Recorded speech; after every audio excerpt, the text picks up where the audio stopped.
चलें जी, बिस्मिल्लाह, वो ऑलरेडी लड़ रहे हैं, आप बिस्मिल्लाहिर्रहमानिर्रहीम। आज की जो केस की समाअत थी उसकी बैकग्राउंड ये है कि पाकिस्तान की सियासत में एक कैंसर था, और कैंसर ये था कि लोग अपने वोट, पार्लियामेंटेरियंस जो हैं, मुंतखब नुमाइंदे पार्लियामेंट के, वो अपने वोट बेच के एक हुकूमत को गिरा देते थे या बना देते थे। इसको कहते थे हॉर्स ट्रेडिंग, लोटाइज़म भी इसको दिया गया था एक लक़ब। लोटाइज़म या हॉर्स ट्रेडिंग को ख़त्म करने के लिए आइन में आर्टिकल 63A बनाया गया था, और उसको एक प्रेसिडेंट साहब ने रेफरेंस के तौर पे पेश किया था कि क्या उसके तहत एक वोट जो है, एक वोट 63A के ख़िलाफ़ अगर कोई डालता है, किसी अपनी पार्टी की, पार्लियामेंट्री पार्टी की इजाज़त के बगैर वोट करता है आइनी तरमीम के लिए, तो क्या वो वोट को काउंट किया जाएगा कि नहीं। और उस पर सुप्रीम कोर्ट ऑफ पाकिस्तान ने 5 मेंबर बेंच ने फैसला किया था, और फैसले का जो मेजॉरिटी डिसीजन का जो फैसला लिखा था वो जस्टिस मुनीब अख्तर साहब ने लिखा था। और फैसला ये था कि अगर आपने अपनी पार्लियामेंट्री पार्टी के बगैर कोई आइनी तरमीम में आपने वोट कर दिया, तो फिर ना सिर्फ आप नाअहल हो जाएंगे, बल्कि आपका वोट जो है वो काउंट भी नहीं होगा। इस फैसले को सुप्रीम कोर्ट बार एसोसिएशन ने चैलेंज किया था। जो चैलेंज किया था उससे पहले एक ऑर्डिनेंस आया, और ऑर्डिनेंस में ये कहा गया कि जो बेंचेस बनाए जाएंगे वो बेंचेस एक 3 मेंबर कमेटी बनाएगी। 3 मेंबर कमेटी में चीफ जस्टिस साहब, उनके जो सीनियर मोस्ट जज हैं जो जस्टिस मंसूर अली शाह साहब हैं, और तीसरे कोई नॉमिनेट जो करेंगे चीफ जस्टिस साहब उसको। ये ऑर्डिनेंस के ज़रिए अभी रिसेंटली हाल ही में एक कमेटी बना दी गई। तो इसका मतलब ये हुआ कि जितनी भी कमेटीज़ बननी हैं, चाहे वो रिव्यू को सुनने के लिए या किसी और केस को सुनने के लिए, उसमें 3 जज साहिबान को बैठना ज़रूरी है।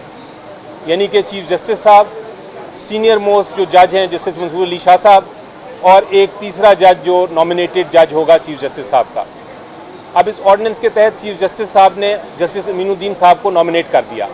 तो अब 3 मेंबर जो थे उस कमेटी के, जिन्होंने ये फैसला करना है कि कौन से बेंच ने इस बहुत अहम केस की रिव्यू पिटिशन को सुनना है, उसके लिए 3 मेंबर्स की ज़रूरत है। यानी कि चीफ जस्टिस साहब, जस्टिस मंसूर अली शाह साहब और जस्टिस अमीनुद्दीन साहब। लेकिन जब ये फैसला करने बैठी कमेटी कि कौन सा बेंच सुनेगा इस रिव्यू को, जो 19वीं कमेटी की मीटिंग थी, उस कमेटी की मीटिंग में जस्टिस मंसूर अली शाह साहब ने कहा कि मैं अवेलेबल नहीं हूं बैठने के लिए। चुनाचे जब वो कमेटी में 2 मेंबर्स रह गए, तो कमेटी कोई फैसला नहीं कर सकती हमारी नज़र में कि कौन सा बेंच होना चाहिए और कौन सा नहीं होना चाहिए। लेकिन बहरहाल चीफ जस्टिस साहब और जस्टिस अमीनुद्दीन साहब बैठे, और उन्होंने 2 मेंबर्स ने, तीसरा मेंबर जस्टिस मंसूर अली साहब उस कमेटी मीटिंग में नहीं थे, उन 2 मेंबर्स ने तश्कील दे दी आज के 5 मेंबर बेंच की, जिसमें जस्टिस मुनीब अख्तर साहब भी शामिल थे, क्योंकि वो ऑथर जज थे। हमने फैसला किया कि हम ऑब्जेक्ट करेंगे, हम इतराज़ करेंगे इस कमेटी की तश्कील, इस कमेटी की जो 3 मेंबर बेंच की कमेटी होनी चाहिए थी, वो सिर्फ 2 जजेस बैठे। हम उस पर इतराज़ करेंगे कि वो ये जो रिव्यू का बेंच है ये प्रॉपरली तश्कील नहीं किया गया, दुरुस्त तरीके से तश्कील नहीं किया गया। लेकिन आज समाअत शुरू हुई थी अभी, तो इत्तला मिली कि जस्टिस मुनीब साहब ने शायद इसी नुक्ते की वजह से जिसको मैंने अभी बयान किया कि इस बेंच की तश्कील ही प्रॉपर नहीं हुई थी, दुरुस्त नहीं हुई थी, शायद इसी वजह से उन्होंने आज फैसला किया कि मैं इस बेंच में नहीं बैठूंगा। चुनाचे आज बजाय 5 जजेस के 4 जजेस बैठे, और जब वो जजेस बैठे तो हमने इतराज़ किया और हमने कहा कि सर, हमें एक ऑब्जेक्शन है, एक इतराज़ है कि आपकी जो बेंच है 5 मेंबर बेंच, उसकी तश्कील प्रॉपरली नहीं हुई, इसलिए ये जब तक जस्टिस मंसूर अली शाह साहब उस कमेटी में नहीं बैठेंगे, जब तक वो नहीं फैसला करेंगे और 3 मेंबर्स नहीं होंगे, बेंचेस नहीं बन सकते। उस पर चीफ जस्टिस साहब ने अपना व्यू पेश किया, और उन्होंने कहा कि मेरी नज़र में ये ज़रूरी नहीं है, वरना ये सारा काम ख़त्म हो जाएगा। और जस्टिस मंदोखेल साहब ने मुझसे पूछा कि क्या आपको इस ऑर्डिनेंस से कोई इतराज़ है, तो मैंने कहा उनको कि बल्कि मैं तो इस ऑर्डिनेंस की امپلیمنٹیشن کی بات کر رہا ہوں کہ آرڈیننس میں لکھا ہے صاف کہ 3 ممبر ہوں گے اور وہی فیصلہ کر سکتے ہیں کہ کون سا بینچ ہے، اور اگر کوئی ایسا مسئلہ آ جائے کہ 3 ممبر نہیں بیٹھ سکتے تو پھر یہ فل کورٹ ہی فیصلہ کرے گا کہ کس طرح آگے چلنا ہے، کیونکہ یہ ایک ایسی پوزیشن ہو گئی ہے جو کہ نہ قانون نہ آئین میں اس کی گنجائش نظر آتی ہے، یعنی کہ ایک 3 ممبر بینچ نے کانسٹیٹیوٹ کرنا ہے، ایک جج صاحب نہیں بیٹھ رہے تو کیا 2 ممبرز بیٹھ کے فیصلے کر سکتے ہیں یا نہیں؟ یہ ایک بڑا آئینی برہان ہے، آئینی سوال ہے، اور اس کے لیے پورے سپریم کورٹ کو بیٹھ کے فیصلہ کرنا ہے کہ کیا آگے رد عمل کرنا ہے، یا کوئی نیا آرڈیننس کے آنے کی ضرورت ہے، یا کوئی نیا قانون سازی کی ضرورت ہے، کیونکہ 2 ممبر 3 ممبرز کے فیصلے نہیں کر سکتے۔ یہ پوزیشن ہے۔ بہرحال چیف جسٹس صاحب نے کہا کہ ہم کل بیٹھیں گے اور کل اس چیز کا بھی فیصلہ کریں گے اور نیا بینچ بھی ہو سکتا ہے تشکیل کریں، تو اس نئے بینچ پہ بھی اگر منصور علی شاہ صاحب نہیں بیٹھیں گے کمیٹی میں، ہماری یہی آبجیکشن ہوگی کہ یہ نیا بینچ بھی اگر بنانا ہے اس کے لیے 3 ممبرز ضروری ہیں۔ یہ میں نہیں کہہ رہا، یہ قانون کہہ رہا ہے، یہ آرڈیننس کہہ رہا ہے۔ آرڈیننس کے الفاظ اگر آپ دیکھیں تو اس میں لکھا ہوا ہے کہ 3 ممبر بیٹھیں گے۔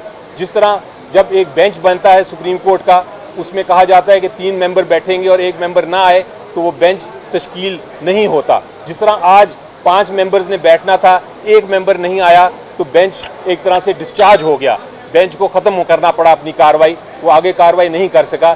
اسی طرح کمیٹی کا بھی ایشو ہے، اگر 3 میں سے 1 ممبر بھی نہ بیٹھے تو پھر وہ جو ہے کمیٹی وہ فیصلہ بینچ کا نہیں کر سکتی۔